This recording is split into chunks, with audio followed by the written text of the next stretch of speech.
No one at the Magic Academy likes assassins, especially ones from commoner backgrounds. So the moment Van Kruger enrolls, a senior student, a magic swordswoman, decides to put him in his place. Van's just walking down the hallway with his friend, minding his own business, not even paying her any attention. So she makes sure he does. In an instant, she presses her sword against his throat and demands that he show respect, bow to her like the commoner he is. But Van doesn't even flinch. He calmly tells her that everyone here is a student and that makes them equals. Then he grabs her sword with his bare hand and holds it so tightly she can't move it at all. Shocked, she struggles with everything she's got, trying to pull it free. But Van, he just snaps the blade in half. The shards scatter across the hallway. And just like that, the entire atmosphere changes. Now she realizes it. She messed up big time. She picked the wrong person. So who is Van Kruger and why is he this strong from the moment he steps into the academy? In this world, powerful people with magic exploit those without it, mocking them as the Garuda. The Mage Kingdom calls it order, but it's just racism on steroids. It gets so bad that the second prince starts plotting to kill his own brother, Hints, and wipe out every magicless human. Then an assassin shows up. Van is someone with no powers or magic. He is someone who is born when you mix John Wick's deadly assassin skills with Gojo Satoru's looks. The assassin faces one of their strongest knights and drops him instantly with a single palm strike to the nose, destroying his victim's brain. Another mage steps in, but despite his high rank, it proves useless in front of the assassin. Van takes him out just as easily, breaking his jaw and leaving him unable to even form a spell. When the prince starts talking about treating the Garuda like livestock, Van doesn't argue with the pipsqueak, murdering him in cold blood. After that, he reports back to Heinz, his closest ally in all of this. They've spent 10 years fighting for this cause, pushing toward a world where the magicless aren't treated like low-tier trash. And now with Heinz ready to take the throne, it finally feels possible. Fulfilled with his mission, Van goes home. Back to his village, hoping to find his mother and sister, the ones he still remembers through the amulet they gave him. But when he gets there, something goes terribly wrong. The entire village is up in flames. Bodies are scattered across the ground, torn apart, and left where they fell. Van tells himself it was bandits. But no matter where he looks, he cannot find his family. Everything he did, every fight he took was for them to give them a better life. Then he finally sees her. His mother hangs from a tree showing no signs of life. The world around him stops, but before he can even process it, a voice calls out. It's his sister, Rena, covered in blood, struggling to keep up. She tells him to run as bad people are coming for him. Suddenly, a blade pierces through him from behind. The soldiers laugh, thinking it is finally over. They've killed the greatest threat. But even with that gash, Van does not let his cortisol spike up. Be like Van. In his anger, he asks the only thing that he cares about. Just who is behind all of this? The answer does not make sense. It's Heinz, the same best friend who he helped succeed to the throne. Then Heinz steps forward himself and without any shame starts blaming Van for everything. He says people like him can kill mags without being noticed, making their very existence a threat. That's why he intends to eliminate Van and the rest of the Garuda to protect the kingdom. With his best friend crossing him on their lifelong mission, Van refuses to die and swears he will kill Heinz, even if it costs him everything. He targets only him, pushing his body into one final technique of the secret assassin arts. Heinz responds with a spear of magic, resulting in our boy getting the toy treatment with his chest pierced. But in the end, Van's injuries result in his loss with his best friend criticizing him for his compassionate nature. Heinz leaves him to die on his own. And with the final few seconds of his life, a creature hovers around him. The beast offers him one last chance. So when our boy opens his eyes again, he is not on the battlefield. He is back home and Rena stands in front of him, alive and smiling, even congratulating him for turning 15. That is when reality hits him. The assassin has regressed 10 years into the past. Van thinks it was all just a sick dream, but the world feels far too real, and he can clearly remember his past along with the martial arts he mastered. Elsewhere, a young mage sets out to hunt a heretic while the knights accompanying her openly mock the people of the Garuda district, calling them livestock without a second thought. Meanwhile, Van tries to make sense of his second chance, questioning what he should do next. At 15, every Garuda boy must choose his path. He can stay and take a low-tier job, leave town for labor, or become a mercenary since magicless people possess overwhelming physical strength, much like Toji. Mercenaries earn well as scouts. But his mother strongly opposes that path. In his previous life, that very choice is what led him to meet Heinz. Van suddenly remembers something important and urgently begs his family to leave town for a while. He runs off to find the Purifiers, an extremist group branded as heretics. One of their core beliefs is that the Garuda are children of the devil and must be wiped out. And on this day, these bastards carried out a massacre in the name of purification. This time, he doesn't want to hide, so he targets his first victim. To kill a mage, the simplest method is to outplay their perception and destroy the brain or spinal cord before they can react. Van makes his move, secures the first kill, and ensures his presence is known. He swiftly maneuvers around his opponent, using their own mana-infused weapon to break through the mage's barrier. One of the mags fires off a spell, but Van closes the distance before it can land and drives a hit straight into his gut. Now only 3 opponents remain, and just as he is about to finish them, one of them grabs a hostage and orders him to surrender or the woman dies. Van realizes his mistake. He did not check for others nearby. Though surrender will result in death, he simply has no choice. Van throws his hands up in the air, resulting in him getting knocked down. The whole gang dog piles on him at once, stomping him into the ground without restraint. One of them insists they should kill him immediately, convinced that the boy is death itself and that letting him live will only bring disaster upon them. Before they can act on it, a girl comes to his rescue. The mage unleashes an ice spell, freezing the fanatics in place and declaring their arrest without hesitation. Van is caught off guard because even in his previous life, reinforcements took much longer to arrive. The woman and her squad quickly secure the heretics, but her attention shifts to Van, the boy who managed to take down 3 of them on his own. Impressed, she explains that one of the men he killed had the power to engulf the entire village in flames. She had planned to deal with him carefully to avoid collateral damage, but Van eliminated him already. Helen learns his name. Clearly intrigued with the boy, she suggests that he should consider joining the Magic Academy. Many heroes and renowned mags have come from this academy. Yet Van cannot understand why she is choosing him. They arrive at a quiet, isolated spot where the mage suddenly threatens to kill him. Without warning, she activates a spell and fires an ice arrow straight at Van. To her shock, he is already gone and he did not use any technique. In an instant, he appears behind her, perfectly positioned in her blind spot and ready to strike. Just before delivering the killing blow, Van stops and calls her out on her poor acting because she lacks the intent to kill him. The mage is impressed, recognizing that the boy already carries himself like a seasoned fighter. It surprises her that he can stand against mags using nothing but raw skill. Helen then brings up the idea that the fate of the Garuda could change entirely if Van joins the academy, hinting at the Knight Conferment system, which rewards exceptional students for their achievements. Through that system, even commoners can rise and establish a noble house, meaning this entire district could gain status through Van alone. The curious boy asks her 3 questions. First, he mentions that he would need a noble's recommendation. So, Helen immediately offers to write one for him. Second, he questions how someone like him without magic could even belong in a magic academy. Helen admits it may sound strange, but explains that many who earned knighthood did so by discovering new principles of magic rather than simply using it. From potion making to the study of magic circles, she explains that magic is far broader than casting spells. Everything now seems to rest on his shoulders, which leads him to his final question. What does Hayla gain from helping him rise to nobility? Hayla makes it clear that she has her own purpose, but she has no intention of sharing it with him. Before Van can press her further, his sister arrives, having heard that he fought off dangerous enemies. At the same time, Hayla gives Van a reason to fight for them, vowing under the Steiner's family name that she will protect his loved ones if he does. Days later, Van's mother is still upset about the fighting, but the boy ends up telling them about the academy and everything he could gain from it.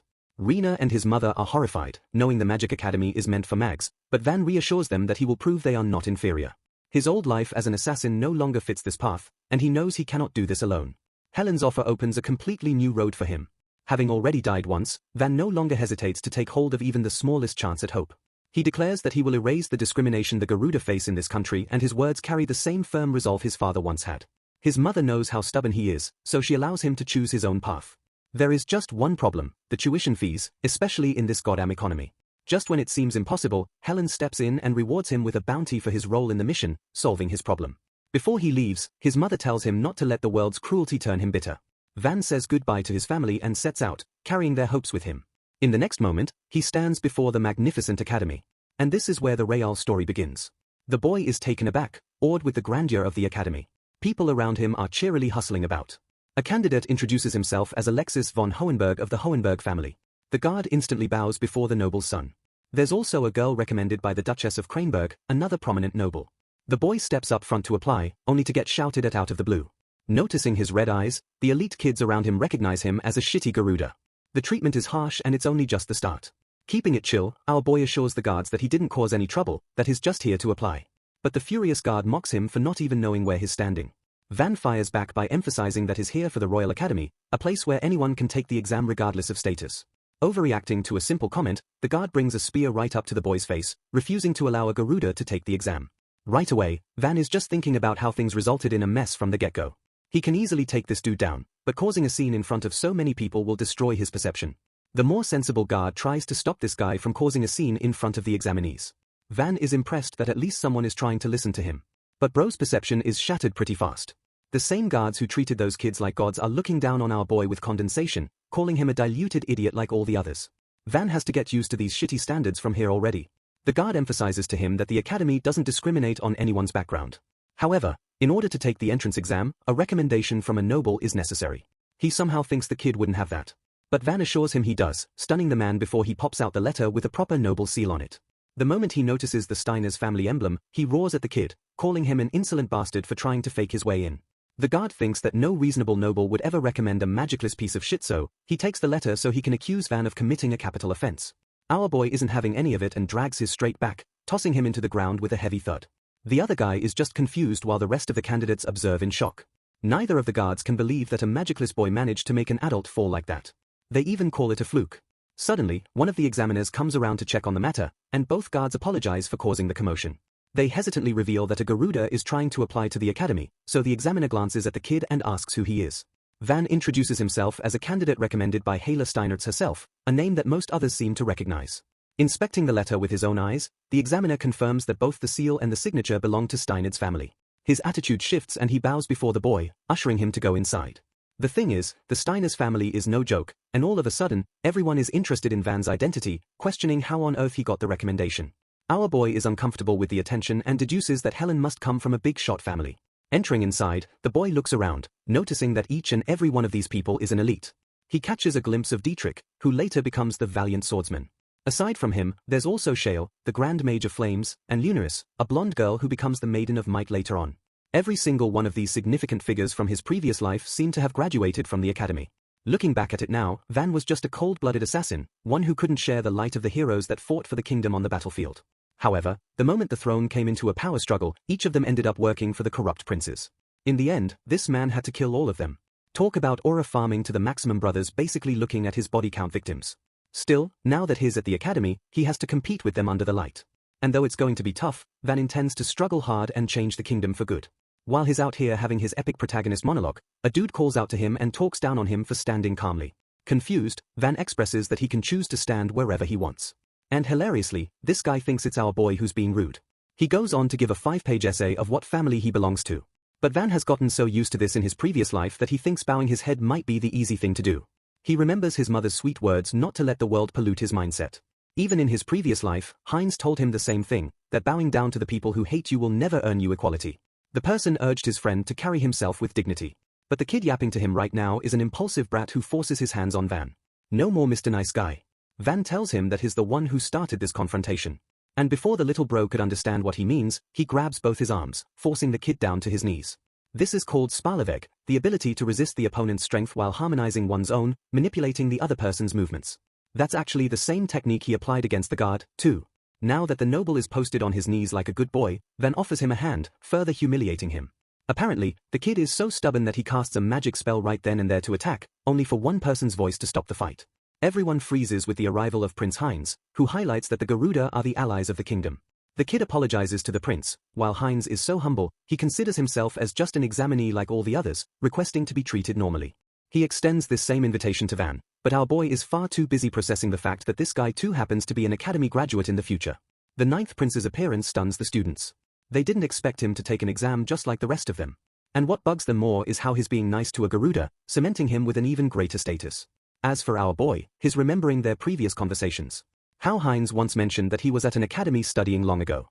That conversation rings true now. The current prince thinks that he might have intimidated the boy and expresses how he too feels nervous because the entrance criteria for this exam is known to be difficult. Offering a hand, Heinz assures him that there's no need to be intimidated. They should all just do their best. Van watches his smile with skepticism. He knows that the prince lures everyone in with that charismatic smile. But he now knows this guy's true nature, that he's actually plotting something behind that warm smile. The thought even crosses Van's mind to kill the prince right here. But his future will be jeopardized in the process. Despite his harsh feelings towards the monster who killed his family, Van chooses to control his emotions. Watching his disgusted expression confuses Heinz, making him wonder what's wrong. But our boy wastes no time with the guy and walks away, refusing to have any interest in making friends. He leaves the prince with a desolate expression, the bitter acceptance of loneliness. Even the elite candidates remain baffled, forming the opinion that magicless people are animals. A man loudly roars, "Silence!" It's the examiner who is here to announce the end of the registration process for the examinees. Next, they're going to be escorted to the examination site, a place hailed as the Forest of Shadows. The name appears intriguing to Van, and in the next scene, we catch all of the examiners standing near the location. The supervisor addresses them, welcoming them to the forest, which will also be used as a testing ground for the year exam. Like they're already aware, the academy is known for raising elite students who can further the kingdom's future, which means they don't want talentless beginners. The first test will be conducted based around a candidate's baseline magic proficiency. Also, the first of shadows is known to be a land drenched in mana, and in the deeper area, a flower blooms. The task of the examinees is to collect 10 of these flowers. Opposing their goal are the hungry monsters dwelling in the forest who also have mana, which means it's not going to be easy. Now, our boy was expecting the test to be difficult, but he had no idea they were going to be fighting beasts right off the bat. Another rule is that any kind of interruption is forbidden, but team play or parties are allowed for this exam. At the same time, passing would require each individual person to complete 10 flowers each. According to the supervisor, forming large groups might actually end up being a disadvantage. The time limit to achieve the goal is until sundown. Finally, the examiner steps in and explains that each candidate will be given a badge. And upon crushing it, it will signal an examiner to come rescue them. However, popping the badge will also result in immediate disqualification. The exam begins at once. They are told to enter the forest and complete the task right away. Some of the performative elites are out here forming relationships, while other guys are just reuniting with their old friends, leaving our boy all alone with no one to team up with. But that's a good thing. Van wants to be alone in the first place. He steps up to collect the badge, but the supervisor looks at him with intensity. He hands the kid his badge, letting Van step into the forest. There's also a kid tailing behind him. Anyway, Van isn't it __, and wants all the smoke right off the bat, so he confronts a beast with a mid-sized magic capacity. In simple terms, animals with mana are called magic beasts. Their physical abilities are far more powerful than a human's, and dealing with them is often more troublesome than a human. The creature charges at our boy, who remembers that ever since he became an assassin, he found his main targets to be humans, which means he hasn't faced a beast in a very long time. As for the creature pouncing at him right now, I can't believe I have to say this, but the assassin straight up punches him like a warrior. All thanks to the magic beast slaying arts he also conveniently knows. This reminds me of the Sukyunahain era memes to invent techniques on the spot. Anyway, this move focuses a person's momentum in a single force strike. Just the sheer impact generated from it penetrates any creature's body. Normally, it's hard to land, but for magic beasts who act on impulse, it's the safest move to one-shot them with. The beast is slain, toppling before the boy, while Van remembers how even when he was an assassin, he'd have to confront magic beasts and learn how to take them down that way. By the way, he also knows that his stalker is watching him, but he pretends not to care and simply moves on. It's actually revealed to be two punks who can't believe that a kid like that exists. Refusing to believe that he took the creature down with raw strength, they theorize that he must have used poison, a cheap tactic that won't work against them. At the same time, his friend reminds him that interfering with other applicants is forbidden. But in truth, the examinees think that it's just a bluff because no one really wants to see a Garuda passing the exam. Not just that, Van insulted the prince. So this brat believes that killing him will never pin the blame on him. Brothers got the justification of Light Yagami with the IQ of Yamcha. By the way, in the next scene, we find the supervisor escorted to a giant cell. The man demands the key while the guards question if what he's about to do is really okay, assuring them that the beast is controlled by magic. The scumbag intends to set its target to rip apart the boy who snuck in the entrance exam. They all want to kill the Garuda kid. After all, turning away candidates with a recommendation is impossible for them. But if a Garuda clears the exam, it will destroy their academy's honor. Justifying that Garuda will always meet a shitty fate, the man intends to go along with his actions. Even then, the guard reasons that the other candidates could possibly land in danger because of the beast. However, the supervisor thinks it's fine because Van is spotted on his own, which means no candidate should go near him anyway. With the key, he pops open the gate, hollering at the beast to go and kill the filthy Garuda to defend their academy's legacy. The scene cuts to the examiner with the purple hair, the one who senses that there's something wrong about this year's exam. The supervisor returns back to him asking for any odd updates while the examiner reports that things are chill right now. He asks where this guy has gone while the dude casually remarks that he was just making preparations. His malicious expression is something that the younger guy notices at once, sensing something's wrong. Back to Van, our boy finds his way to the deeper forest, locating flowers matching the description he was given. They're the gorgeous heavens tier flowers. All he has to do is pick one and return. But before he can do that, he urges the stalkers to just come out already. The two punks are surprised that he's kept track of their movements so far, mocking Van for having a dog-like nose. Refusing to fall for the rage bait attempt, our boy responds that he's just used to cowards attacking from behind. Hilariously, Bro realizes that he can't even say something like that since he's an assassin who uses the same tactic. Both punks taunt him for not having a place at the academy, which they will prove by their own accord. Van calls them out on their __ logic and expresses that the real reason is because they want revenge for their shitty pride. Gesturing into a stance, my goat assures them he will knock that pride straight out of these brats. Pissed off, both kids formulate a spell each, preparing to attack him. Identifying the threat, Van notices that one of them is a mage and the other a magic swordsman. He wonders how he should deal with them as combat styles are typically divided into three main types. The first one is the most common, spellcasting mags. And the second type involves imbuing weapons with mana. They're called blade mags. Finally, the third type has bodily enhancement. They are labeled as the manifests. Two different styles working in one team is usually considered effective as it balances weaknesses of each. Reading the expression of one of the kids, Van senses that they might not have any killing experience. However, they're still out for his head, even though Van doesn't want to kill these guys. The thing is, if someone like a Garuda dies, no one will give a damn, and the academy will mask it as some kind of accident. But if a noble's child dies, their house will gather all its might to track the killer, possibly threatening the whole of Garuda distinctly as revenge. The nobles of this country are a pain in the ass to deal with. They got their lands through waging war, so they're open to taking fights. However, our boy doesn't want to follow that path this time, as he intends to remain in the light. That's why he won't be using any deadly techniques in the fight and instead opt to crush their very spirit, forcing them to surrender. His determined look annoys the punks, especially Bull Cuthei, who cast his mighty Zerwin spell to send ripples of wind against our boy.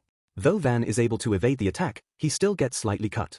The kid praises him for being sharp because he had just used a fatal strike. Our boy doesn't have much to comment on the wind slash while the noble is out here giving him another 12-page essay on his family's special invisible blade technique. In other words, it's kind of like Sukuna's cleave and dismantle as you can't see those attacks. The kid assumes his victory, practically demanding the Garuda to get on his knees and beg, but Van calls it a pretty lame summer spell. He wonders if House Valtryek specializes in delivering breezes, which I have to say is a career-ending burn. Bro cut this guy harder than his own spell, provoking him to use a greater technique called the Zawinda Tempest. Now, this attack has greater range and rips apart the forest, but Van is fast on his feet, managing to evade the invisible slashes.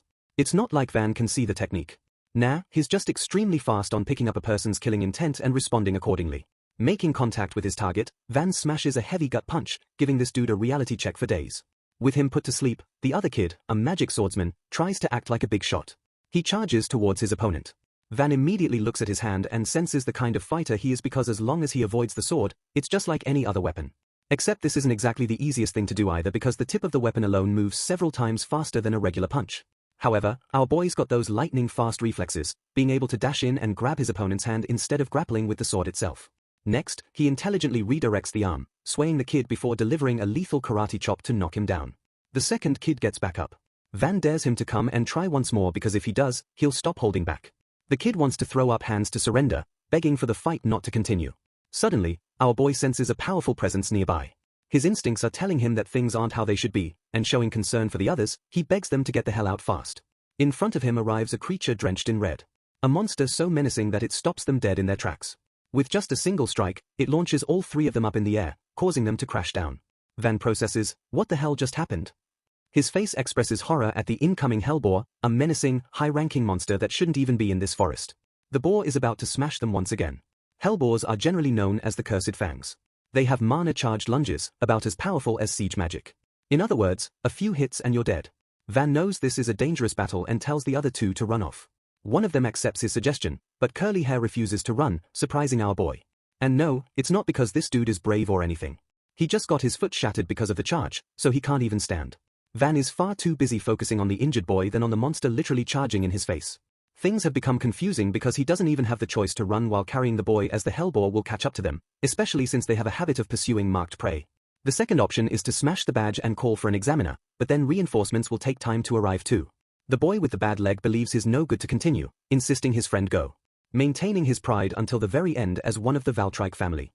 The kid wants to handle this on his own.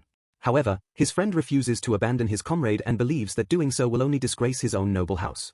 While the Nepo babies are fighting for brotherhood, Van is weirded out. Still, he tells them to crush the badge in the meantime, he'll keep the hellboar busy. One of the kids doesn't want to fail and let the blame be shifted to his family.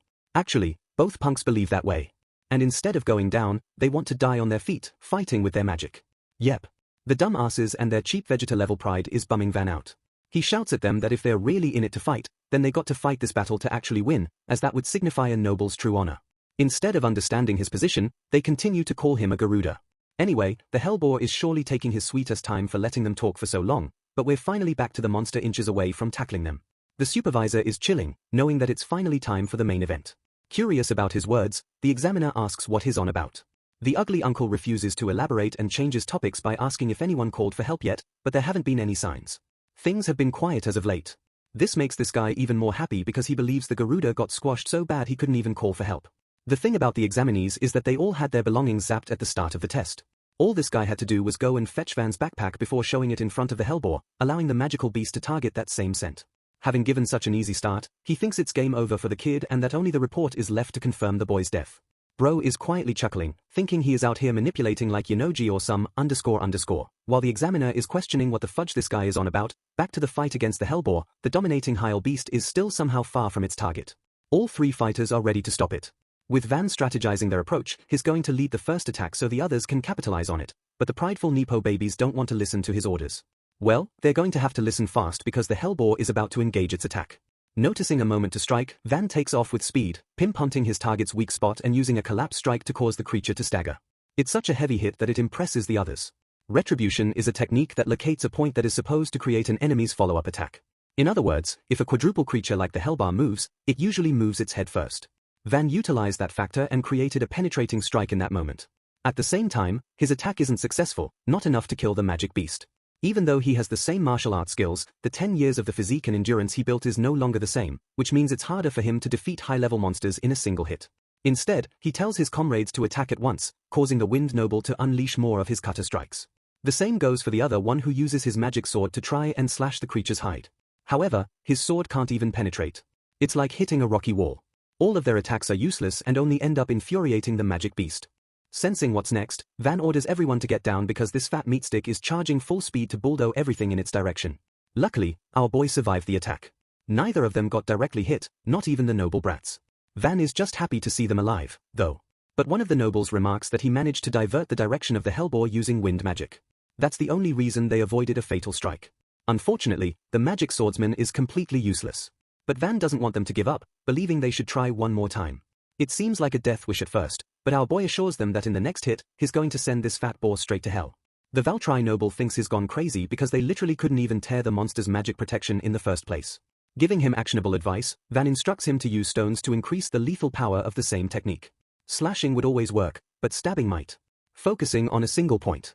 Following his advice, he asks Van what's on his mind, because from the current looks of things, it's clear that they can't defeat the creature, not even with all three combined attacks. The noble thinks it's more fitting to use him as bait.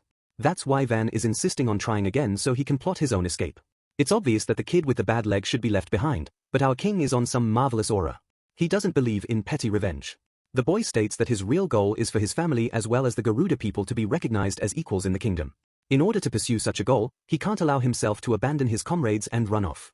Watching him say those words and stand to support him reminds the crappy noble of how he treated this guy all this time, disgusting himself with his own behavior. Back to our precious Hellboar. This thing's coming right back for round 3. Van roars for them to launch another attack. The Hellboar advances to hit them at full velocity. The Wind Noble activates Blade Dance, opening up his winds to deploy fragments. This attack is called the Black Dust Sky Rend, which collects debris and launches it at the magic beast. The Heil beast is clearly receiving damage. It can't keep up with the attacks, allowing our boy to step right in and use this opening. Van jumps at the beast, aiming right for its head and grabbing it. Different from humans, quadruple beasts typically don't have a connected shoulder blade with their spines. This way they access immense flexibility and movement in their front legs, but also creates a weakness against unexpected force. Van deploys the usage of his Guki combined technique number 10, smashing the monster into the ground. Next, he orders the magic swordsman to quickly pierce it to attack the heart located just at the base. The kid with the magic sword is about to have his glorious moment. He hesitates at the sight of the beast looking straight at him, but despite his emotions, he delivers a killing blow, managing to connect the stab. Van and the other noble celebrate as the sword reaches into the Hellboar's body and targets the heart. It's about to finish the beast off, but it suddenly rises up with a last-minute ability, sending everything flying away. This is called the spell of Curse Break, and only a few of the magic beasts possess such a special ability. The Hellboar's roar is drenched in mana, allowing everything in the surrounding area to be blasted explosively. The sword noble spits out blood. His organs have been ruptured from sustaining internal damage. The Hellboar is the one who is back on the offense and seems like it's going to win this fight. While the kid watches in horror, accepting his sorry fate. Suddenly, Van steps up front to block the whole weight of the charge using his body, a fusion technique called the Lance Spirale. What it does is redirect the impact into the ground, spiraling it around the user. Confused and frustrated, the boar puts more force into its charge, making it impossible for Van to keep up with the redirection. Cornered, he wonders if he has to use his trump card. And even though it poses a risk to his body, it's still the only chance they've got to escape death. But first, he tells the other kid to run away, and the kid quickly flees the battle scene, too. Now that they are left alone, Van tries his best to block the force, but the Hellboar flings him straight into the nearest tree, crushing him. The kid with the bad leg tries to reach him for help, but our boy orders him to stay back. The Hellboar also charges to kill Van now that he's knocked down. It's overall a tense moment, and things really look like they are coming to an end. Suddenly, the former assassin chants a specific battle cry, unleashing all of his limitations. The creature is suddenly struck by a long-range projectile, knocking it to the side. This unexpected attack is a magic spell. Van knows it all too well and stares at the attacker. In a twist of fate, it's Heinz. The prince himself has come to save them. The other nobles quickly tend to him and suggest that he leave at once, but Heinz refuses to do such a thing, believing that it's the duty of the royal to protect its people. His words raise the morale of the elites, but our boy knows his words are complete, __. He always uses them to persuade others before sending those people straight to their deaths. Heinz acts all buddy-buddy with the nobles, thinking that working together is enough to kill the creature, but Van has heard enough and slams a no in his face. This reaction stuns the prince, who asks what he wants. Van reaffirms another no, refusing to take the help of the prince. The other nobles shouted at him for using vile speech against the prince, the same guy who had just saved their lives. However, Van has a different opinion, arguing that he would have finished the monster if not for the interruption. His words seem arrogant and provocative to them. It's kind of like a gamer talking rubbish in a game after losing. Heinz watches Van confront the Hellboar all alone. The cool kid even orders the prince to sit back and watches he's going to handle everything on his own. The Hellboar advances full speed again. Ralph is hoping to land just one more clean hit, but Van tells him to stay out because recklessly charging will lead to their own deaths. Not even the Valtry kid can take another hit. They're all clinging to their last lives. Van orders them to stay ready and wait for his signal. Slightly annoying Heinz, who watches with curiosity. It's go time with Van signaling that they have to finish the monster. Now he's the first one to take the charge, facing the beast directly. Back there, he lost his cool, but this time he's not going to use the trump card technique and handle the fight strategically. Like last time, the Hellboar lunges at him, but our boy counters with a propulsive rising strike. Having already failed 3 charges, the beast actually began taking them seriously as competent opponents. That's why the Hellboar began striking with more precaution in every hit. Knowing that it's a feint strike, Van swings into motion. Happy to see that he can block the attack safely because the monster isn't overly ambitious anymore. The Hellboar roars and tries to slam him with its tusks, but Van carefully manipulates his body in a way that he dodges each attack. The other nobles as well as Heinz are shocked that he's got this much speed without even using magic. While the Hellboar receives another heavy hit from Van, who is carefully pushing his center of gravity to win. It's a technique so perfect that Heinz has only seen it demonstrated by Heil Mags. The fight continues with Van toying with the Hellboar's body, attacking as often as he can and targeting its head. Regardless, none of his attacks are enough to completely down the monster, especially since Van doesn't have any kind of magic enhancement to boost his hits. To this beast, his punches are nothing more than a bunch of taps, which is why the Hellboar is gaining confidence. Heinz thinks it's a bad thing, but our boy actually wants this to happen. He's trying to frustrate the beast into making mistakes. Activating its special roar ability, Van can finally see the same Roarbreaker attack about to burst. It's here that he instructs the wind user to unleash his spell. So, the noble activates Rending Sky once more, plowing all of his winds inside the monster's mouth. This results in a blockage of the beast's airways and erupts its own attack inside its mouth. Dazed on the ground, Van capitalizes on the moment by descending directly in front of the monster. Next, he brings his hands close and triggers Doppelganger, a secret move to create his own shockwave. The blow releases shockwaves from both sides, aiming to crush the beast's skull from the inside. This time, the attack lands perfectly, and the monster finally is down for the count. With the magic barrier now gone, Van immediately shouts at the noble kid, telling him that this is the perfect chance to grab the spotlight. The noble kid reacts without hesitation and follows through, tearing into the boar's head and finishing it off once and for all. The wind magic kid can't hold back his disbelief, saying how insane it is that they somehow managed to defeat a hell's boar. Meanwhile, Van slowly gets back on his feet and walks over to the noble kid, offering him a hand. He asks if the guy is all right and whether he can still stand. For the moment, the noble kid drops his usual discrimination and grabs our boy's hand to pull himself up. As he complains that his entire body felt like it was about to break from that sonic wave, Van calmly explains that the attack was infused with magic, which is why it disrupted his balance so badly. The former assassin then advises him to cover his ears next time, mentioning that doing so would reduce the impact significantly. The noble kid lets out a faint smile and says he will keep that in mind, though he admits that he would prefer it if he never has to face a hell's boar ever again. Once they are done dealing with the monster, Van shifts his attention to the flowers they were supposed to collect to pass the exam. However, it turns out that only 2 Heaven's Tear blooms are left. That immediately reminds our hero of what the examiner said earlier about things getting complicated when too many people work together. A hint of anxiety creeps in as he starts wondering what he should do. Knowing there is no time left to search for more before he can come up with a plan, the wind magic kid quickly steps forward and grabs both flowers without hesitation. He then walks up to Prince Heinz and respectfully offers one of them to him, and the prince accepts it with a calm expression, thanking him in return. Watching this, our boy cannot help but mock the noble kid, pointing out how he just handed over a flower to someone who was merely standing there as a spectator. He even suggests that it almost looks like some kind of bribe. The noble kid immediately gets irritated and fires back, arguing that this is simply the duty of a loyal retainer. However, when he turns and brings the second flower toward Van, our boy is genuinely caught off guard. He clearly wasn't expecting something like this to happen. For a moment, he just stands there, unable to process it, and even asks if the noble kid handed it over by mistake. The noble kid calmly replies that he did it on purpose, saying that he simply wanted to return the favor since he has no intention of owing a dirt anything. On top of that, he tells Van to stop calling him Wind User, reminding him that he actually has a proper name. He introduces himself as Falk, while the other noble kid also steps forward and introduces himself as Ralph. Van responds in kind, giving his own name, and the two sides exchange a brief handshake. Just as our boy remarks that they probably will not be seeing each other again if the two of them fail the exam, the prince suddenly stops them and tells them to wait for a moment. Heinz then picks up a few flowers that had already faded and uses his light magic to make them bloom once again. The moment the petals regain their color, the noble kids are left stunned. Their eyes lighten up as they express how honored they feel to witness such a graceful act from the prince. Our boy, however, cuts through the moment and reminds them that the sun is about to set and they need to head back quickly. Falk immediately snaps back, telling him to stop ordering them around, especially when the prince himself is standing right there with them. Just as they are about to leave, Prince Heinz suddenly brings up something he noticed earlier. He points out how Van was carefully covering his footprints with dirt along the way. From what he knows, the ability to erase one's trail like that is a technique commonly used by assassins. He goes on to explain that the martial skills he witnessed during the fight along with Van's subtle habit strongly suggests that he is not just an ordinary person but someone trained to be a professional assassin. Hearing this, our boy feels a slight tension building up inside him. He starts to wonder if he might have gone a bit too far and revealed more than he should have. It turns out that Prince Heinz himself carries a fair share of worries as he is surrounded by enemies on all sides. His father, the king, had married numerous princesses from conquered lands to strengthen his rule, creating a complicated web of royal politics. Heinz's mother, the fifth queen, is originally a noble from within the kingdom itself, which gives him a unique standing. Because of this, the other queens and even his older siblings view him as a threat, fearing that the king might favor him as the next heir to the throne. With that kind of pressure hanging over him, Heinz is constantly on guard, knowing that an assassin could come after him at any moment. And because of everything he has just observed, he now starts suspecting that Van himself could be an agent sent to eliminate him. If that turns out to be true, then this is not something he can afford to ignore, and he considers dealing with the situation right then and there. Meanwhile, sweat slowly trickles down Van's face as he realizes that old habits really do not fade away. No matter what he does, he cannot change the fact that he used to be an assassin before his regression.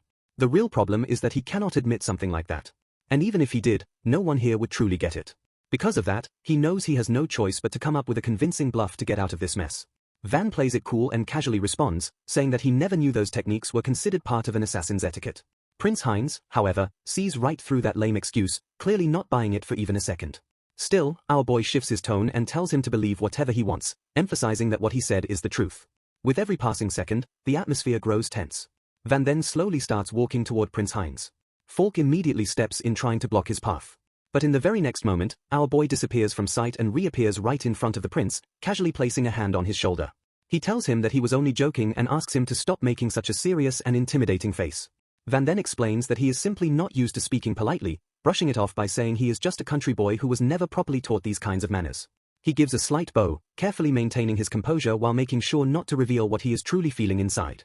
Hintz, however, is not interested in going around in circles and tells him to stop dodging the question. He once again brings up the footwork Van used, pointing out how it looked almost like teleportation, and directly asks him if he is an assassin. This time, Van finally puts forward a more believable excuse, claiming that he learned that move from Hela Steinhartz, the very same person who recommended him to this place. He then lies that the lady had advised him to hide his techniques whenever possible since martial arts are the only real weapon he has. Deep down, the boy feels a slight sense of guilt for using her name without permission.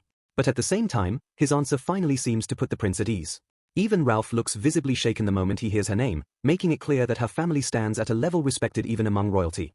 Hearing such a powerful name, the prince recalls the woman known as the Ice Flower Lady. He knows very well that she stands among the top figures in the academy. The only thing he finds hard to believe is that someone like her would be familiar with assassin techniques. Yet, he does not dwell on it for long.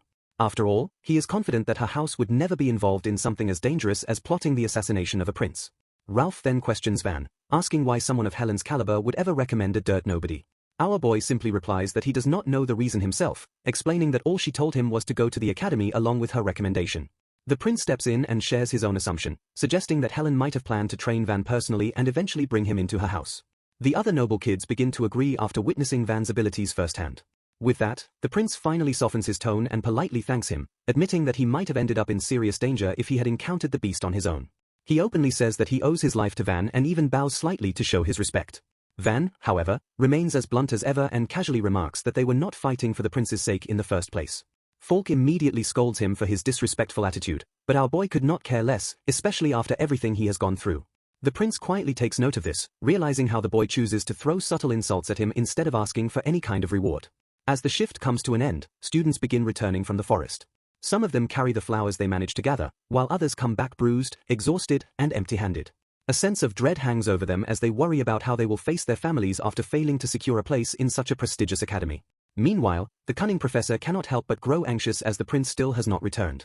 He had carefully ensured that only weaker beasts were present in the forest, ones the prince could easily deal with. What troubles him even more is the fact that the hell's boar has not shown up either. Just then, a group of 4 finally emerges from the forest. While the professor feels relieved the moment he sees the prince safe and sound, that relief quickly turns into anger the instant his eyes land on Van. The examiner greets our boy and asks whether he is safe and sound. On the other side, their professor completely loses his composure and blurts out that he should have been dead by now. Acting all innocent, our boy calmly asks if the man has a problem with him surviving. The professor quickly realizes he slipped up and forces himself to stay composed. Man says he was just shocked to see that Van made it back alive. However, Van casually informs them that he is not alone either. One by one, the boys step out from behind him, struggling to drag a massive piece of luggage across the ground. The professor nearly has a stroke, staring in disbelief at what he thinks it is. Even the examiner does a double take and asks whether that is truly a magic beast. The students explain that they suspect it was sent to assassinate the prince, so they brought back the head as proof. Both instructors fall silent, but for very different reasons. The examiner cannot comprehend how something that dangerous ended up roaming the forest while the professor is stunned that it failed to eliminate its target. All eyes turn toward the professor when he is caught off guard again. Fortunately for him, His Highness draws everyone's attention by openly praising the group. The moment he sees the prince standing there unharmed, the professor's disappointment deepens. The examiner respectfully asks His Highness whether he took part in the battle. The prince calmly replies that he merely observed from the sidelines. At that instant, the professor realizes he is trapped in a dangerous position. If anyone discovers he released a magic beast against the prince, his career and possibly his life are finished. His Highness then innocently asks the professor why he looks so unusually pale. The professor immediately switches tactics and begins praising the prince's supposed achievement in slaying such a powerful beast. His Highness gently corrects him, reminding the absent-minded professor that he did nothing of the sort. The true heroes were the others. Most importantly, Van was the key figure who single-handedly ensured their survival.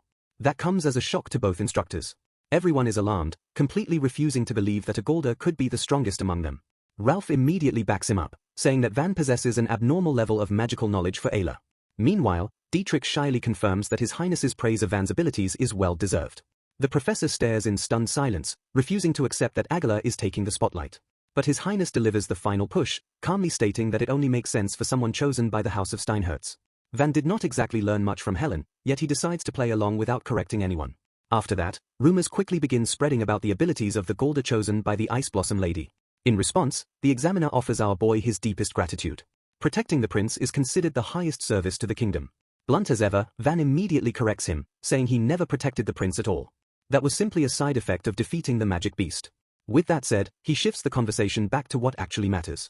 One by one, all of the boys take out a blue flower. The examiner turns toward the professor with an expectant look. As much as it pains him, the man is forced to make an official announcement. He names the 3 boys one by one. Reluctantly, including Van as well, confirming that they have all passed. Now, our hero is officially enrolled in the academy.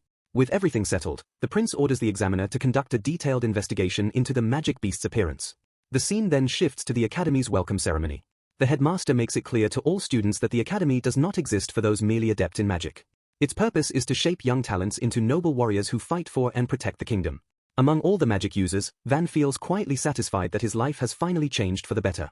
In his first life, he could not even imagine stepping foot inside the academy, let alone enrolling as a student. Watching from above, Helen silently observes the young genius who holds the potential to end the world's deep-rooted prejudice against the Gala people. Later, she walks down the hall that leads to an intricately decorated door. Inside the chamber is a round table with 5 seats, only one of which is still empty. The other 4 glare at the young lady who is testing their patience. Sword Princess Karina Reutel criticizes Helen for arriving with such a pleased expression after wasting her precious time. Meanwhile, Amelia Rodevald remains calm and simply asks what the purpose of this sudden meeting is. The quiet fist Arnold Clavis states that there is only one agenda on the table tonight. 8th Prince Leonese spells it out clearly, saying their purpose is to decide how to deal with the imposter among them. Confused, Amelia wonders aloud what exactly he means by that. Arnold then explains that the enrollment of the first Golda student in history caused a massive uproar among the nobles. Karina scoffs at the decision, joking that at this rate, they might as well start enrolling monsters next. However, the one who seems to have the biggest issue with Van's admission is Leonis.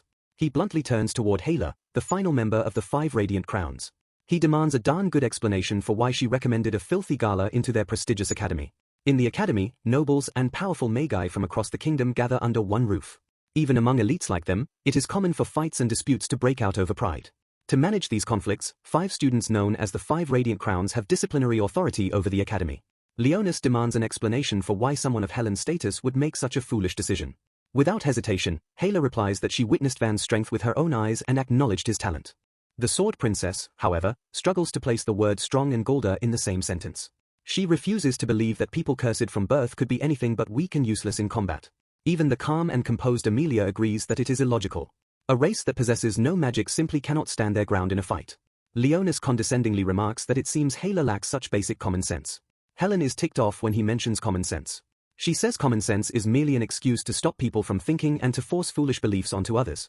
Leonis begins to boil, unable to handle a woman undermining his authority. At that moment, Arnold calmly suggests a practical solution. They can simply test whether Van truly has the skills Helen claims. Leonis immediately takes an interest in the idea.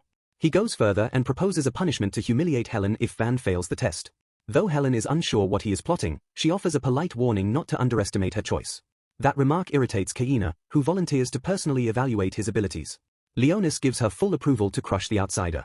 As Kaina walks past Helen, she mockingly asks if the GA boy tickled her fancy. Kaina makes it clear that the only thing she's interested in is shattering Hala's favorite toy along with that proud attitude of hers. 1 week passes after classes begin and Van walks through the hallways alone. Aside from the occasional stare and quiet hostility, things are going surprisingly smoothly for him. He recalls how in the previous class, the instructor asked him an advanced question on magic theory to embarrass him. All the students stayed silent because the topic was far beyond their level. The sloppy instructor brushed it off, claiming it was dumb to expect a gala to answer such a question in the first place. He rubbed it in that Van's people are not exactly known for reading books.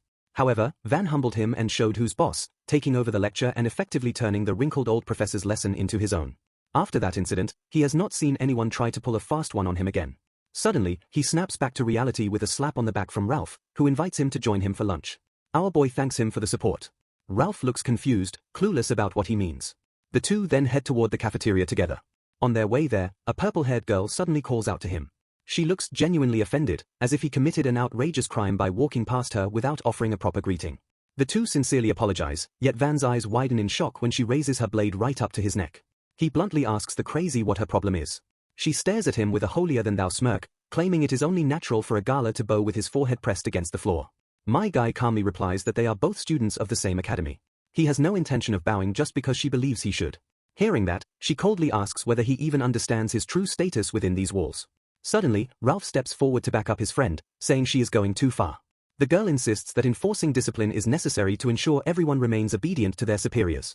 Van nods slightly, agreeing that seniors deserve respect. However, it does not sit well with him when some unstable stranger tries to force that respect. At blade point, he firmly grips her sword, making it impossible for her to push or pull it away. With a sharp twist, he forces her into a panic. She pours more strength into the blade, and in that instant, he delivers a precise chop that snaps it clean in two. When she recognizes the severed edge technique, the formerly arrogant girl begins to sweat heavily. Attacking him with a cheap zinc alloy blade was an amateur mistake. Zinc blades are popular among novices because they channel magic easily, but they are far too brittle for a serious fight. The girl bitterly complains she is not allowed to carry a proper sword on campus. That privilege belongs exclusively to the 5 Radiant Crowns. Hearing that title for the first time, Van becomes curious. Right on cue, the Sword Princess steps onto the scene and formally accuses him of disrespecting a senior and destroying personal property. The purple-haired girl immediately lowers her head and addresses her as Lady Kaina. The name alone triggers a sharp reaction in our hero's memory. In his previous life, there was no one who did not know the name Kaina the Bloodblade. His brain short-circuits, wondering why the Angel of Death herself is standing here inside the academy. Van recalls that back when he lived as an assassin before his regression, the kingdom was tangled in multiple uprisings. Among them was a ruthless purification faction known as the White Annihilation Ring, and the one name he remembers the most from that group is Lady Kaina. He remembers her as the Blood Edge, a terrifying figure who had slaughtered countless heroes. In order to wipe out the White Annihilation Ring, the kingdom had to make immense sacrifices. All of that chaos eventually led to another devastating conflict, the war for the succession of the throne. Our boy had only seen Kaina once on the battlefield, but that single encounter was enough to etch her image permanently into his memory. Because of that, he cannot comprehend what one of the kingdom's greatest future enemies is doing here, standing within its own prestigious academy. While Van is lost in these thoughts, Kaina notices him staring and adds it to his list of offenses. She calls his behavior rude, pointing out how he is openly gawking at an upperclassman. Our boy quickly apologizes, but at the same time mocks the idea, casually remarking that he does not see her as someone above him. The noble kid tries to stop Van from provoking her any further, repeatedly warning him about who she really is. He explains that she is one of the 5 Radiants. When our boy acts clueless, Ralph steps in and clarifies that the 5 Radiants are the top 5 elites of the academy, individuals whose abilities are on a completely different level. He introduces Kaina as a prodigy who entered the academy at the age of 13. Hearing this, Van pieces things together and realizes that Kaina must have originally been the daughter of a high noble. The fact that he never knew this in his previous life means that her background must have been covered up after she turned into a rebel. He never imagined that he would run into her here at this stage of her life. That thought leads him to something even darker. Van begins to wonder if this might be his chance to eliminate her before everything spirals out of control. If he cuts her down now, he could potentially erase the roots of the future rebellion itself. And if that rebellion never happens, then the War of Succession might never take place either, which would also mean that Heinz may never ascend the throne. As the boy remains lost in thought, Kaina notices it once again.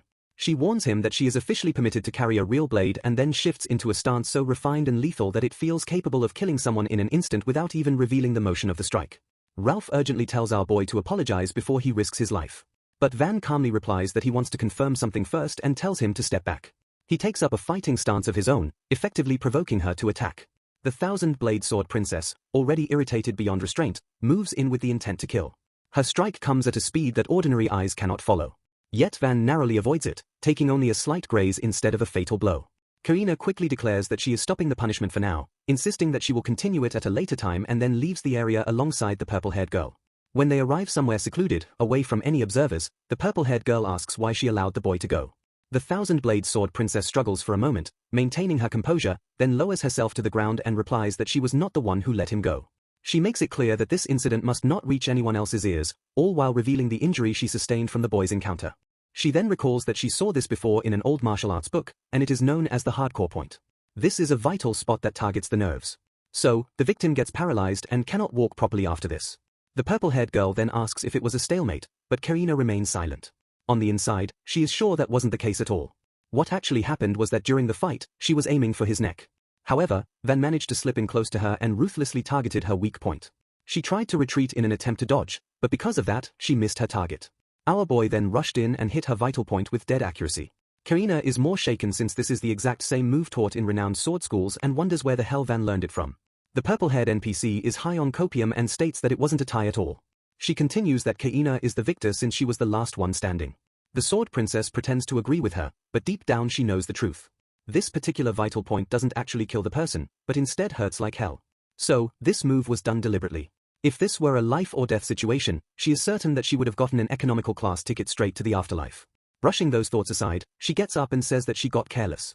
However, next time she will make sure to bring a sword to break that Garuda once and for all. Back to our hero, Ralph asks him what exactly he wanted to confirm back then. Van brushes him off, but the guy keeps pestering him, demanding an explanation. However, our hero gets lost in thought, realizing that despite her hostile attitude, the Sword Princess was holding back a lot and didn't even use her special magic ability. Even though she called it a punishment, she didn't actually try to do anything serious. Van then says out loud that Kaina is a nice girl, which catches Ralph by surprise.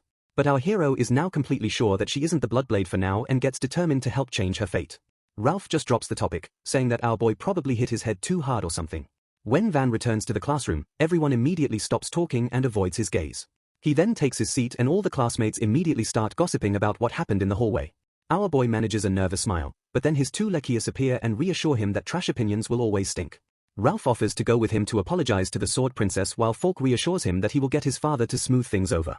Van tells the two good-hearted guys to stop sticking their noses into other people's matters. He teases them that they have completely changed from when they first met, but appreciates their help. However, he intends to solve the matter with his own hands. That makes the two lackeys shocked and they ask what he means by that. Our hero tells himself that in order to prevent the Bloodblade from ever coming into existence, he has to face her right here and now. Van then cracks a cold joke that the 5 Radiants are just students in charge of the school's discipline, so they aren't anything special. Falk and Ralph are flabbergasted by his comment and ask if he is truly aware of what's happening. Just then, everyone's attention shifts toward Helen as she enters the classroom and loudly calls out his name. Leaning back in his seat, he asks her what is going on. She politely requests that he accompany her for a short while, promising it will not take long since she has another class soon. He quietly stares at her for a moment, but this is not an invitation he can refuse. After they leave together, the entire class is left stunned.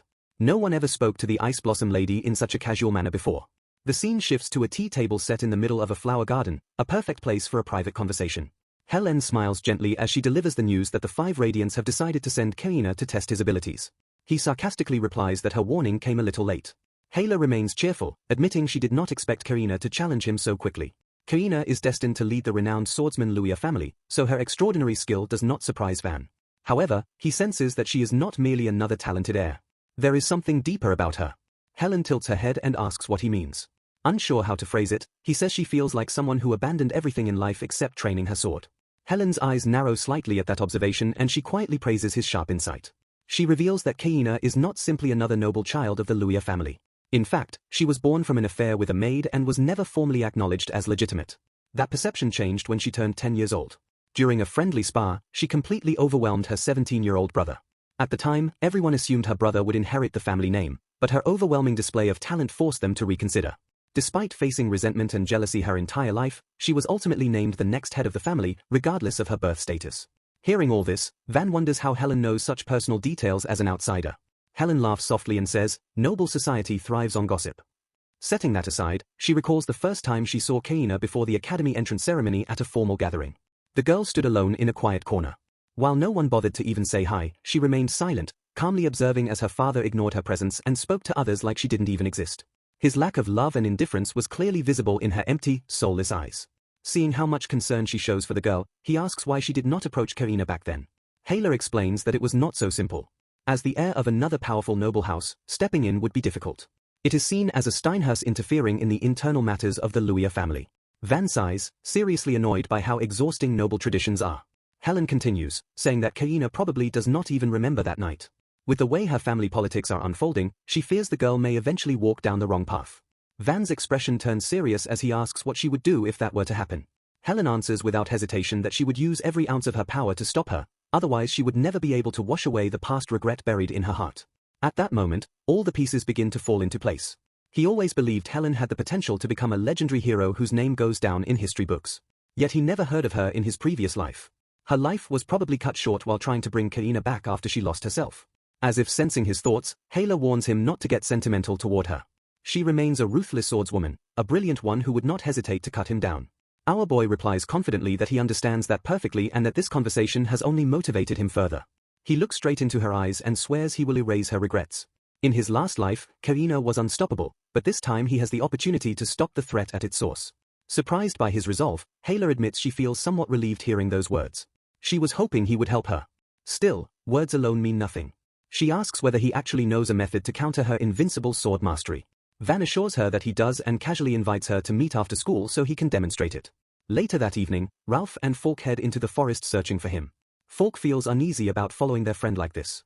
Meanwhile, Ralph is mad-suz about where he disappeared to without saying a word. It is impossible not to get curious after seeing him sneak off into the forest alone with the Ice Princess. Falk tries to brush it off and change the subject. That's when they spot our hero standing in the middle of a freezing storm. In front of him, Hayla is not holding back. A storm of icicles and sharp ice lances rains down toward him without mercy. When he hears their panicked voices, he turns around. The ruthless Ice Princess does not believe in timeouts. She punishes him for looking away from his opponent mid-fight, unleashing the thousand thorns of the ice garden. Massive vines of thick ice surge forward at the three. Ralph and Falk regret their life choices. At that moment, Van delivers a single perfectly focused strike, shattering the entire attack in one clean blow. He spins around with a cheeky smile on his face, telling them they have perfect timing. He invites them to join Hayla's side and attack him, bragging he has trouble finding a real challenge here. Simon walks in and greets Kaina. Kaina is not in a very good mood today, so she asks him straight to the point if His Highness needs something. Simon replies that he does not want to rush her, but he is curious about what she has planned to deal with the Garuda at the duel. Kaina bows slightly and tells Simon that it will happen very soon because the item she requested from her family has finally arrived. Hearing that, a gleam of mischief lights up Simon's eyes when he sees Anastasia entering while struggling to carry a very heavy coffin. Anastasia asks Kaina where it should be taken.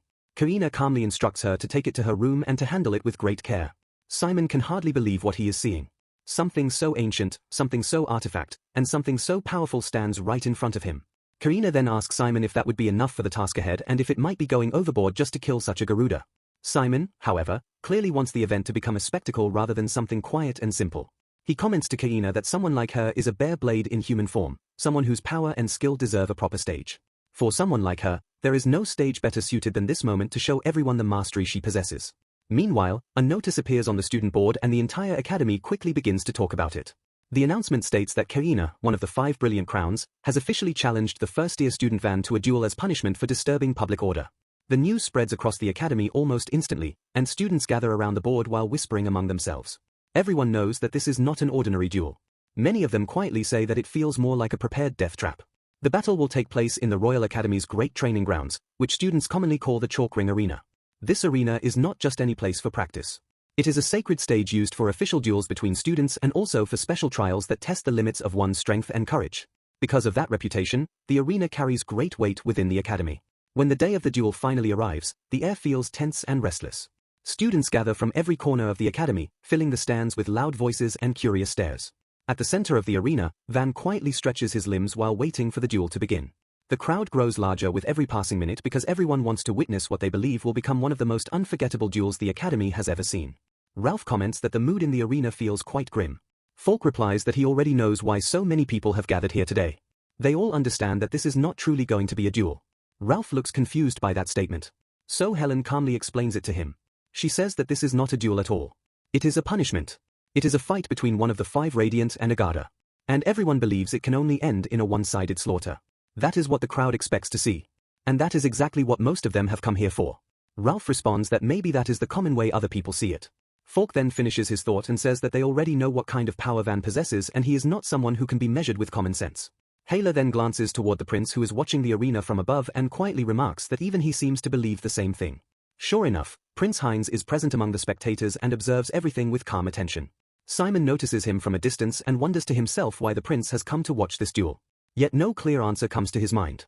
Soon the large doors of the arena slowly open and Karina walks in while holding the heavy coffin with both hands. The moment Ralph sees it, he looks worried and confused, and Helen explains to him that Karina has truly brought out something extremely powerful for this fight. Even Van cannot hide his surprise when he notices the coffin standing in front of him.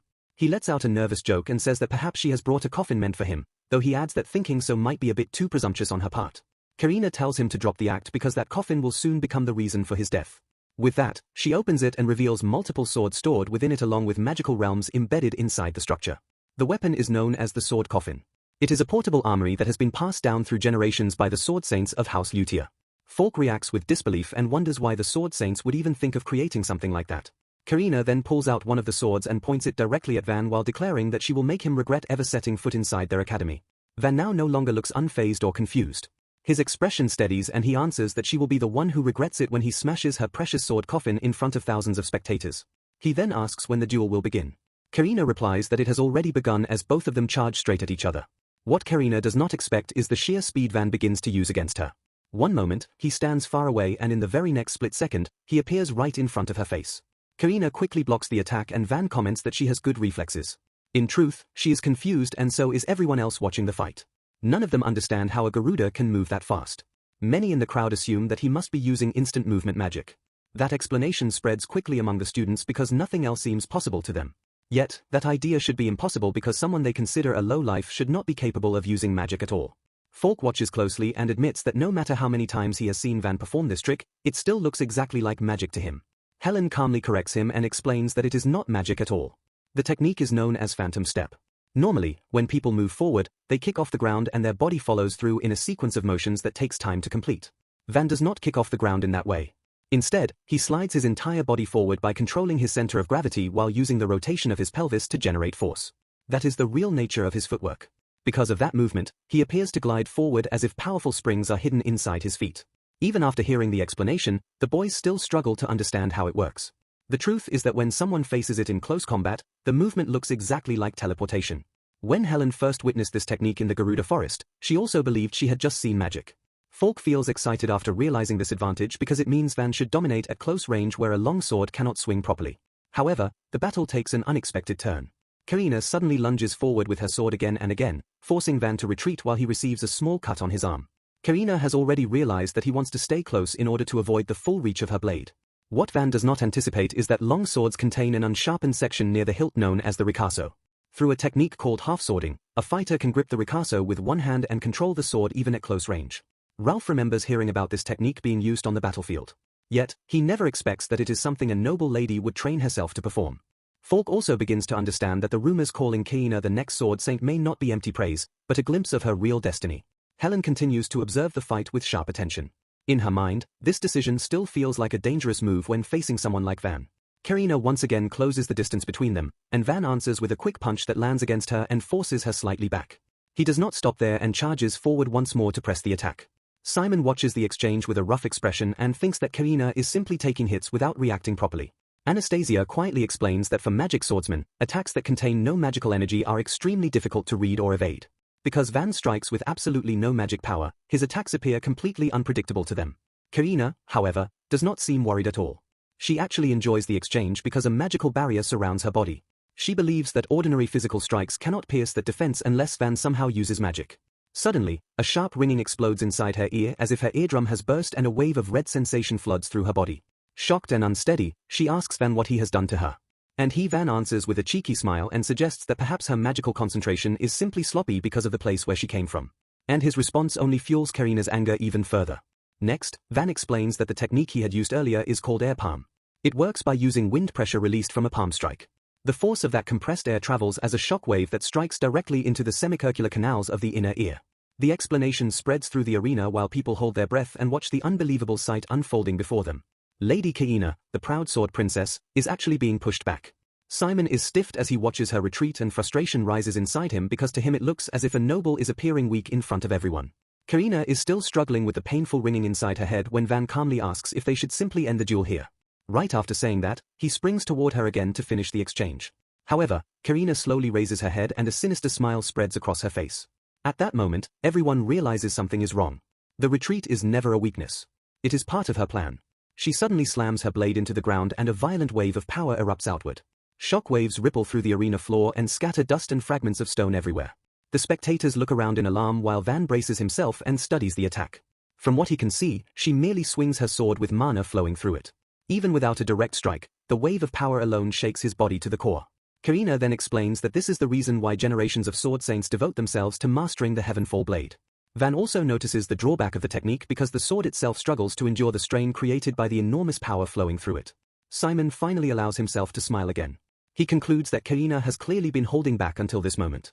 Now that she reveals this level of strength, it becomes obvious to him that Van will not be able to endure it. In his mind, the result is already decided. If Van fails to withstand the next strike, then nothing but his bones will remain. Yet Van shows no fear at all. Instead, he calmly tells Karina that she should treat her weapon with more care. Karina answers that she normally would, but now she intends to finish this foolish duel with the next swing of her sword. At that moment, she releases even more power into the blade. The spectators grow anxious as they realize she may truly intend to kill him. Ralph and Falk whisper nervously to each other while trying to understand what is happening. Helen interrupts them and explains the situation clearly. She says that Van attacks her landing successfully, but they still lack the power to defeat Karina in a single blow. Karina, on the other hand, possesses the Heavenfall blade, which can erase Van with a single strike. This means that Karina is deliberately allowing his attacks to land because she wants to turn the fight into a spectacle. Helen adds that if Karina unleashes the Heavenfall blade at the same time, Van approaches her. Then, even if he avoids the direct strike, the aftershock alone will still kill him at point-blank range. Ralph and Falk fall silent as they wonder what Van plans to do next. Out on the battlefield, Karina raises her sword once again and tells him to accept the treatment that suits someone of his status. She even says that if he does so, she might spare his life. Van responds with a playful and cheeky tone that she seems unusually obsessed with the idea of status. Karina replies that such thinking is simply the natural order of the world. In her eyes, mana strength determines the worth of a bloodline and that principle forms the foundation of the country itself. Van suddenly laughs after hearing that explanation. He says that it sounds like the perfect answer a noble would give. Then he teases her again and asks if acting like a noble truly makes her become one. Karina does not understand why he says something like that and the words irritate her deeply. Van continues pressing the point and reveals that she carries both commoner blood and noble blood within her veins.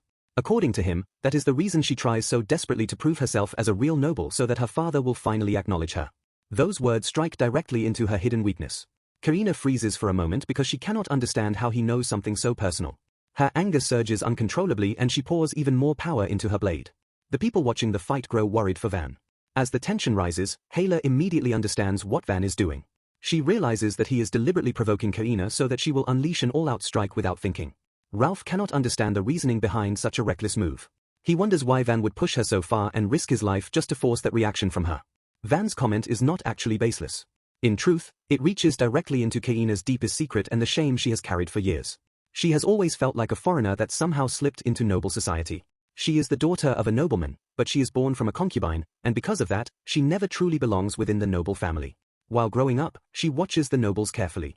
She studies how they perform their duties. Yet, despite learning all those things, she never feels that she is truly one of them. She constantly sensed unseen eyes watching her and waiting for her to fail. That quiet pressure never left her. Because of that feeling, she experienced a brief moment of sympathy when she first saw Van walking through the academy with such bold confidence. Even though he is a Garuda, she felt that small connection. That is why she volunteered to test him in the first place, thinking she might settle the matter without killing him. However, Van never appreciated that small kindness and instead dared to insult her. Because of that, she convinces herself that he deserves the full weight of her wrath. Karina swings her sword and declares that she will kill him. Van immediately closes the distance between them. Karina unleashes the Heavenfall blade and brings the strike down with full force. When the dust clears, she sees something that stops her breath.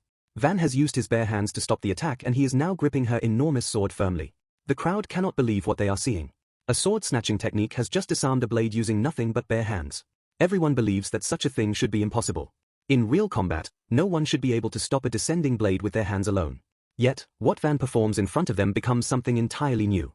First, he matches the relative speed of his hand with the falling blade as closely as possible. Then, the moment contact occurs, he begins to break the momentum. In the tiny instant before the sword completes its full swing, he disperses and absorbs the force by bending his knees and sinking toward the ground, which sends a crack running across the arena floor. The technique carries the name still glyph known as a zero-style grasp. It is the same method he once used to drive Helen's ice spears into the ground inside the forest. Van smiles with a teasing tone and says that the Heavenfall blade is certainly a tremendous technique, but he simply understands how to kill the power behind it. Karina shouts that such a thing is impossible. In that brief moment, her guard slips as emotions surge through her mind. Van seizes the opportunity and strikes directly at her heart. The impact sends her flying backward until her body crashes against the coffin behind her. When she collapses, she ends up exactly where she now stands in the arena, down on her knees. She struggles to believe what has just happened. The entire crowd falls silent and holds its breath while staring at the thousand-blade sword princess who has been forced to kneel. Some spectators even begin to wonder if this is the true power of the Garuda people.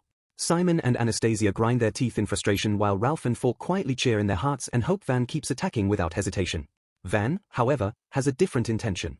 He waits calmly and gives Karina time to recover from her shock. When she finally gathers herself, she asks him why he does not finish her off. She rises slowly and weakly to her feet and asks if he intends to show her mercy, something she claims she does not need. Van refuses that idea immediately. He explains that mercy is not what he intends to give her. At the same time, he has no desire to bully a noble lady who is not fighting at her true strength. What he truly wants is for her to reveal everything she has. He tells her to show him the real Karina. His words strike her pride once again like an insult. In response, Karina unleashes the full power hidden within the coffin. She reaches inside and draws out one of the most famous weapons in the entire country. The blade is known as the Star Ring Sword. It is a spring sword forged from an extremely thin and flexible metal that bends and moves in unnatural ways. Van briefly recalls that in his previous life, such a weapon is known by the name of the Massacre Sword, Blood Chain Roulette. Karina stares at him with fierce determination and declares that she will show him exactly what she has sacrificed in order to stand where she stands today. This is precisely the moment that Van has been waiting for. Karina declares that if he truly wishes to see her full power, then she will gladly deliver it. She warns him that if he cannot withstand what comes next, then the blame will be his alone. With those words, she releases a raging storm of power from the coffin. A violent tornado of blades erupts outward and begins to swirl around her with terrifying force. Ralph and Falk stare in shock and wonder what they are looking at. They try to understand whether this is simply another form of swordsmanship, but the truth is something far greater. Helen explains to them that the technique is a national magic art circle known as Rikukum. She tells them that it is an ultimate technique that only a handful of members from the luthier family can ever reach. Through magic, it amplifies the flexibility of the sword and drives the blade tip forward at supersonic speed. Van watches the violent tornado forming before him. The spinning storm looks like a dance of circling spears rotating endlessly in front of his eyes. Karina announces the name of the attack as the Dance of Circle Spears. She tells him that no one who enters its domain can survive. Flame or lightning or flesh all meet the same fate once the blades begin their dance. She also warns that the field will soon expand until it covers the entire arena. If Van is afraid, then he can simply admit defeat and run away. She claims she is generous enough to allow that escape. If he stubbornly remains inside the arena, then nothing will remain of him. Not even his bones will be left behind. Van listens to her without showing the slightest fear. He calmly answers that she does not need to bother expanding the attack because he will come to her instead. Van then closes his eyes for a brief moment. When he opens them again, he notices something new. The tornado moves incredibly fast, but it is not truly invisible. Faint lines of motion shimmer through the air, and he can finally see the path of the blades. At that moment, he activates a technique called tacit psychia. It is a strange phenomenon where the brain suddenly accelerates its processing speed under extreme stress. It is an unnatural defense mechanism humans possess that helps them locate the best path for survival while drowning in overwhelming information. Ordinary people experience it only by chance. Van has mastered the ability to trigger it whenever he wishes. Using that sharpened perception, he steps directly into the raging tornado. Just as he predicts, he is not instantly destroyed. Instead, he moves through the storm without being cut apart. Simon notices how easily Van deflects the attacks, and even the prince watches with growing confusion and fascination. Van has already understood the principle behind the weapon. In a spring sword, the center of gravity always remains at the blade tip. That means the entire attack depends on that single point of motion. If he strikes only the tip, then he can break the technique and win the fight. Karina looks at him with disbelief and admits that he truly is a monster. Van calmly answers that it is not about being a monster. He simply works harder than most people, just as she does. Karina cannot understand what he means by that statement. Her anger begins to rise again when Van continues speaking. He tells her that the spring sword chooses its own wielder. Anyone who lacks true mastery would end up cutting their own body with the blade. Being born into a bloodline of swordsmen is never enough to control such a weapon. Then he asks her how many years she has poured into mastering that single blade. Karina freezes slightly because she has never truly stopped to think about that question. Her mind drifts back into a distant memory from childhood. She remembers a moment when her father once taught her how to hold a sword. Perhaps for him, it is only a passing whim. Yet for her, it became a precious moment because she finally felt a bond between them. In that short instant, she believed she could feel her father's affection. Unfortunately, that moment never returned again. Her father grew busy with matters of the state and no longer had the time to care for a daughter born from a concubine. He already had a family to protect. Karina eventually decided that she would perfect her sword skills. She believed that if she becomes stronger than everyone else, then surely her father will one day acknowledge her as part of the family. From that moment, she trained relentlessly. Day after day, she continued practicing without rest. Endless training slowly transformed her into someone frighteningly powerful. One day, she finally defeated her half-brother in front of many witnesses. After that victory, the silent stares around her disappeared. Yet, in exchange, she began to live under constant fear and resentment from others. Even her father began to look at her with unease. The faint sympathy he once showed vanished completely. He formally recognized her as a legitimate heir and acknowledged that she was his daughter despite being born from a mistress. Yet the truth became too heavy for him to carry. And for the sake of protecting his household, he eventually chose to turn his back on her. In that moment, Karina understood that all she truly possessed was her sword. From then on, her existence left no room for denial. She vowed to prove her worth with overwhelming strength so that no one can abandon her ever again. That was the only path she believed could earn recognition from her father and her house. Back in the arena, Karina demands to know what Van could possibly understand about such things. Her anger pushes her forward and she rushes toward him again. The swirling blades manage to carve a few small cuts into his body as she attacks. However, her movements now appear slightly slower and more restricted. Van notices the small gaps forming in her attacks. Instead of retreating, he steps forward and closes the distance again. Karina becomes confused by his decision. She wonders why he would dare approach her when everyone else has always fled from the reach of her sword.